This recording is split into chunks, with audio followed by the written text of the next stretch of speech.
president was referring to al-Qaeda's capability to attack the United States, which the intelligence community tells us today is not present in Afghanistan. Today, it is not present in Afghanistan. What is present in Afghanistan right now to our forces at the airport is a serious threat from ISIS-K, which we're trying to deal with. And, of course, there's the possibility that al-Qaeda could reconstitute an external plotting capability in Afghanistan. That's why you've heard from the president repeatedly. Congressman Jim Jordan, thank you very much for joining us. First of all, let's just begin with anything new that Jake Sullivan had to say today that you'd like to comment on. Well, maybe I'll start with, I just came from the Rules Committee hearing. We had a Democrat member of Congress talking about the biggest threat to America is voter suppression. And I'm like, are you kidding me? We got this situation in Afghanistan. We got a border that's basically not a border. It's completely open. So I think that's the big concern Americans have, this debacle in Afghanistan with the Taliban and ISIS and all these bad people and a border that is completely open. I think that's the big takeaway that Americans with common sense are seeing, and yet you got an administration focused on making sure first graders wear a mask to school. I think that's a problem. Congressman, do you think al-Qaeda could strike us from Afghanistan? Well, here's what I know. You have a situation where they're getting our weapons, they're evil people, and you have a border where March was the highest month on record for illegal crossings until the month of April. And then April was the highest month until the month of May. And then May was the highest month until the month of June. And then June was the highest month until July, where 212,000 people came across. So that mix of things is not good for the safety and security of the American people. That is my concern. And so I hope the administration will spend some time focusing on that.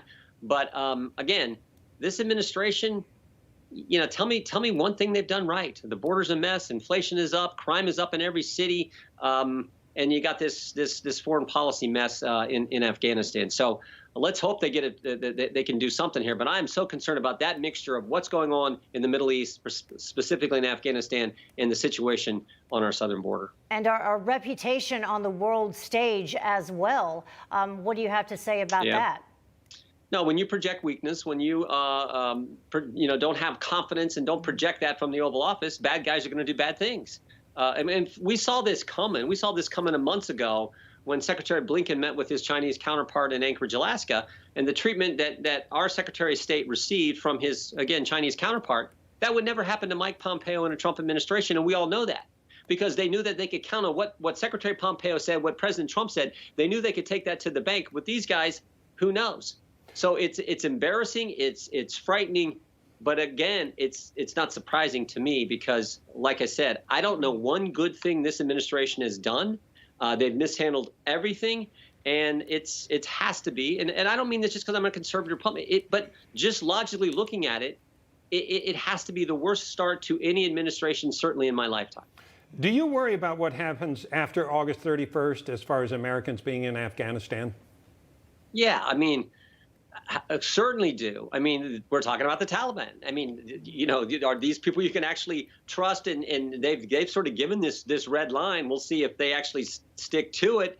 But it's a tough situation. And again, I think I heard Jake Sullivan a few minutes ago say we always expected to have to evacuate American citizens at some. And I'm like, well, you never told us that. You didn't tell the country that.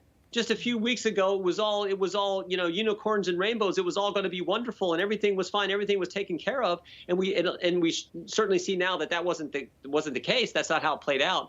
So I think everyone's concerned about this administration and their ability to do anything that actually makes sense and that is good policy. And if they knew that they were going to have to do that, why did they close down Bagram and pull out all of the military before they did that? And then my other question, I had asked someone earlier, one of the reporters asked in the Pentagon briefing earlier today about moves from Fort Bragg. There were some troop members who were going to parachute into Bagram to reopen that and reestablish that as a way for people to fly out, and that President Biden was the one that said, no, don't do that. Have you heard anything about that?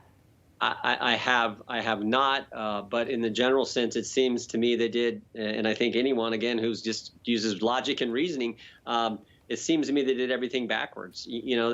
Why pull the military out before you've got our assets out, or make sure our assets are going to wind up with good guys, not with bad guys? And why pull the military out and not secure the air bases you're talking about before you got all the American citizens out? So again, it seems like everything is backwards. I don't know if it was driven by this artificial timeline or this timeline that they wanted to do it all by September 11th.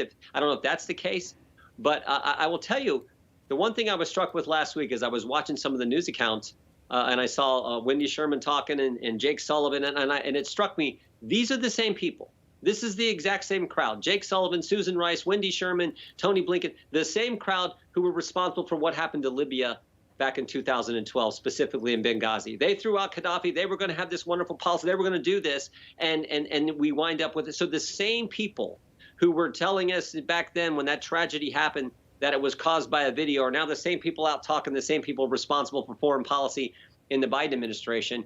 And I was just struck by that last week as I was watching these people making their comments. What kind of repercussions do you think there should be? What consequence here? Should there be investigations? And if you think there should be, do you have bipartisan support in order to do that?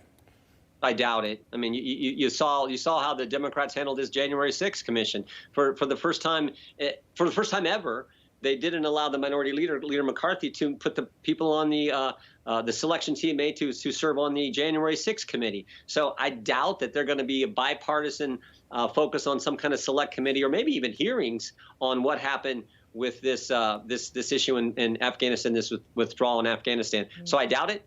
I think the Democrats are, they just probably won't do it. We'll see. Maybe they'll surprise me, but I highly doubt it.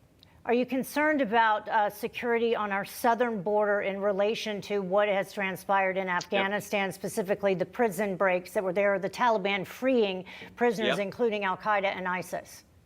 Yeah, remember it was just a few years ago, I think it was 5 years ago, maybe 4, when we had passed bipartisan legislation that said we should vet anyone in the refugee world who was coming here because ISIS had indicated they were trying to exploit that our refugee law to get people into the country to do harm to America and to Americans. And so we passed this legislation. President Obama and Harry Reid wouldn't take it up. It had like 50-some Democrats even support that a few years ago. I'm very nervous about what may happen on our southern border because it is basically no longer a border. It is just wide open. 212,000 crossings last month. In the month of July, which is a record. So I actually think you almost have to reach the conclusion this is deliberate. This is intentional. What's happening on our border from this administration, which should concern every single American. And I'm always intrigued by the getaways that they, those are the people they've apprehended. Congressman Jim Jordan, thank you so much, sir. You just watched Newsmax TV, America's fastest growing cable news channel, now in more than 70 million homes. You can get Newsmax TV on your cable system or check your cable guide. And if your system doesn't carry Newsmax, call them, tell them you want Newsmax TV, because we're real news for real people.